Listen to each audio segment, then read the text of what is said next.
हरे कृष्णा। सभी भक्तों को उर्मिला ललिता देवी दासी की ओर से दंडवत प्रणाम। जियो तो कुछ हो कर जियो, सच्चित आनंद स्वरूप महान आत्मा के पुत्र होते हुए भी ईश्वर सदृश अनंत शक्तियों के स्वामी बनकर भी तुम निस्तेज और असक्त होगे। पाप तथा अज्ञान में पड़कर परवस्ता का अनुभव करते रहोगे और अपने आप को नीच, दीनहीन, पराधीन कब तक मानोगे? आत्मा का हनन कर दोगे या तुम्हारे निर्माणकर्ता का इष्ट न था? तुम्हारा मन डगमगाते जल की तरह चंचल है। वह कभी इधर तो कभी उधर सदैव बहता रहता है। यदि उसमें उत्साह की उत्तेजना हो तो वह महान कार्य, वो महान काम कर सकता है। और यदि उसमें महत्वाकांक्षा की अग्नि सदा प्रज्वलित रखी जाए तो मानसिक विचार रूपी जल इच्छा रूपी भाव से उड़ करके परिवर्तित हो जाएगी, जिसमें बड़े से बड़े कार्य सुलभ हो जाएंगे। अपने उद्देश्यों को देखो, अपने बारे में सोचो और उनके सत्य की तुलना पर तोलो। क्या वे पूरे उतरते हैं? क्या तुम अपनी महत्वाकांक्षाओं के प्रति खरे हो? क्या तुम उस आदर्श के संतुष्ट हो? तुम्हारी क्या क्या प्रेरणाएं हैं? अनेक व्यक्ति थोड़ा सा भी बढ़कर समझते हैं और ऊपर उठने की गुंजाइश ही नहीं है। हमने जो उपलब्ध कर लिया है वही यथेष्ट है। महत्वाकांक्षाओं में संतोष वृत्ति से उत्साह की हानि होती है, और अगर तुम अपने उत्साह को लूला लंगड़ा करके अग्रसर होना चाहते हो तो तुम्हारी संकल्प शक्ति, तुम्हारी पावर ऑफ डिटर्मिनेशन भी निर्मल हो जाएगी। वो निर्बल हो जाएगा। फिर तुम्हारे प्रयत्न में दृढ़ता की न्यूनता कहाँ रहेगी? जिन पुष्ट विचारों की हमारे अंतःकरण में प्रबल सत्ता अंकित होती है, उन्हीं विचारों के अनुसार हमारा मन, मेरा दिल तथा मस्तिष्क भी, हमारा हृदय जो जागृत होता है, कालांतर में मन एवं शरीर की स्थिति भी वैसी ही हो जाती है। आत्मज्ञान के दिव्य सूर्य को प्रकाशित करने से मस्तिष्क मानसिक दास्ता से मुक्त हो जाता है। मन का प्राण आत्मा है। इसमें प्रवेश करने से संशय, भ्रम, भय, भ्रांति के जाल से हमारा मन मुक्त हो जाता है। अपना मन दृढ़ निश्चय कीजिए। जैसे किताबों को पढ़ने से या पढ़ने के मात्र से ही निश्चय नहीं होता है कि दूसरों के कहने सुनने से, उपदेश देने या सम्मति से भी कुछ नहीं होगा। निश्चय का बल तो अंतःकरण से ही प्राप्त होगा। उसी की प्राप्ति के निमित्त कटिबद्ध होकर आत्मा का सहारा टटोलना पड़ेगा। वृत्तियों के अंतर्मुखी होना पड़ेगा। मन बार बार अनैच्छिक विषयों के प्रति प्रलोभनों की ओर आकृष्ट न हो। अस्थिर मन सब विषयों के चक्कर काटता रहेगा, लक्ष्य से विचलित करेगा तथा महत्वपूर्ण चिंतन के संस्कार न जमने देगा। इसीलिए निश्चय करो कि मन को अपने इच्छित ध्येय में ही उसी की चारों ओर किनारे में लगाए रखो। चारों ओर से अगर तुम घेर लोगे, उसको केंद्रीभूत करोगे, तो निश्चय ही तुम्हारी इच्छा शक्ति अपने लक्ष्य की सिद्धि में लग जाएगी। सभी बाधाएं परिपुष्ट, उत्तेजित और इच्छा शक्ति से सम्मुख नतमस्तक हो जाएगी। कुछ प्रतिकूल विचार बार बार तुम्हारे मन में चोट मारते रहेंगे, तुम्हें बार बार दुख देंगे, अस्त व्यस्त करते रहेंगे। इन जहरीले विचारों को सावधानी से बाहर निकाल दो। इस कूड़े करकट को निकाल के बाहर फेंक दो और अपने अंतर मन के पटल में इन अपवित्र विचारों की छाया भी मत रहने दो। निकाल के सब बाहर फेंक दो। तुम्हारा जो सबसे महान लक्ष्य है उसी को मानसिक अपने आँखों से, अपने मन के आँखों से देखो और आग्रह पूर्वक वृत्ति स्थिर करनी चाहिए। मन को एक काल में केवल एक ही उद्देश्य पर हमेशा लगाए रहना चाहिए।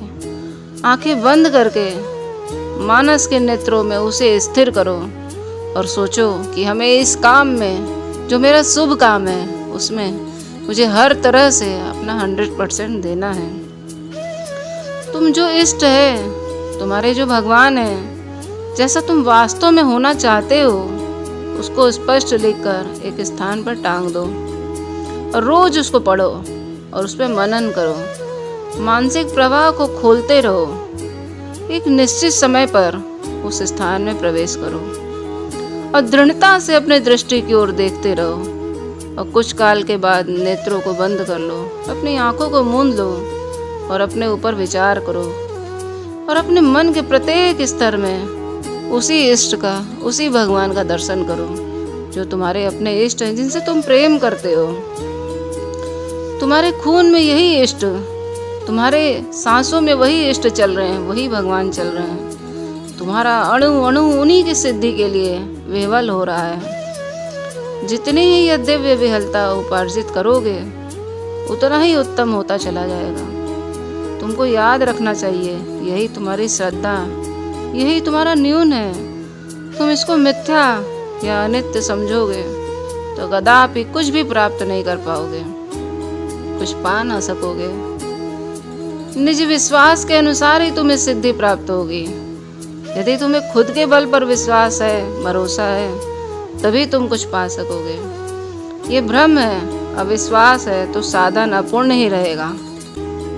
तुम्हारे मन में जो जो चीजें स्वार्थ, ईर्ष्या, द्वेष, भय, काम, क्रोध तथा लोभ आदि का जितना भी प्रादुर्भाव होगा, वे लोहे के एक मजबूत जंजीर की तरह तुम्हें बांधता चला जाएगा। और हमेशा याद रखना, तुम्हारे अंतर जगत में भयंकर संघर्ष चलेगा और संशय तुम्हारे कार्य को, तुम्हारे काम को और बढ़ाएगा। इसीलिए शक्ति को पंगु करने वाला दुष्ट इस मन विचार को निकाल के बाहर फेंक दो। यह उद्देश्य के मार्ग को अधिकाधिक कंकड़ों से भर देगा और अंधकार में बनाता चला जाएगा। अगर तुम्हारे अंदर विश्वास की कमी है, शक्तियों की कमी है, तो ये हमारे मानसिक शक्तियों को हास करता चला जाएगा। जहाँ तुम्हारी आत्मश्रद्धा में कमी आई, वहीं कार्य करना बंद कर देगा और कमजोरी का पदार्पण हो जाएगा। अब आता है कि उत्पादक अंतर्बल को उत्तेजित किया जाए। जो मनुष्य ऊंचा उठने की आकांक्षा रखता है और निज मानसिक स्मरत्व को ठीक रखता है और प्राणिकता से निज उद्देश्य के पहुंचना चाहता है, उसे अपने उत्पादक अंतर्बल को प्रदीप्त करना चाहिए। हमारी उत्पादक शक्तियाँ बीज रूप में हमारी आत्मा के अंतःपृष्ठ से निहित हैं। आत्मा के अंदर बिल्कुल अंतर मन में अतुल शक्तियों का एक भंडार है और ये शक्तियाँ स्वभाववश स्वतः ही निकलने को जोर करती रहती हैं। इनकी प्रकृति ही स्वच्छंद है। डाली डाली विहार करने के बाद पक्षी भी उन्मुक्त होकर श्रेयस्कर बन जाती है। उन्हें अपने आत्मा के फूल पल्लवों पर विहार करने दो। कहीं ऐसा न हो कि उसका विकास ही न हो पाए, वो आधे विकास में ही घुटकर उनकी हत्या हो जाए। अपने कार्य पर सदा ध्यान दो। तुम्हारे विचार, तुम्हारी आकांक्षाएं, तुमने जो भगवान से प्रार्थनाएं की हैं, उन सब का मूल से संबंधित है, जो आत्मरूपी अनंत शक्ति सागर में फैली हुई है और जिनको गति तथा स्पंदन देने से वे तुम्हारी अभिलाषा को उत्तेजना में प्रदान करती है। मनुष्य के सामर्थ्य का महान एक संकेत है जो शेक्सपियर कहते हैं। शेक्सपियर कहता है कि मानव भी उस दैवी कलाकार की कैसी अभिनव कृति है, उसकी तर्क शक्ति कितनी महान है, अपने सामर्थ्य में कितना अगम, वेशभूषा तथा उसके काम में कितना प्रशंसनीय तथा कितना उद्योगशील है। कर्मों में देवदूत सदृश पराक्रमी, ईश्वर की प्रतिमूर्ति और संसार का सर्वोच्च सौंदर्य जीवों का सिरमौर है। तुम निज जीवन के दृष्टा बनो, अपने कामों को मानवता की कसौटी पर कसो। कहीं तुम अपने दिव्य शक्तियों को व्यर्थ ही खराब तो नहीं कर रहे हो। इसलिए अपने काम पे, अपनी शक्तियों पर ध्यान दो।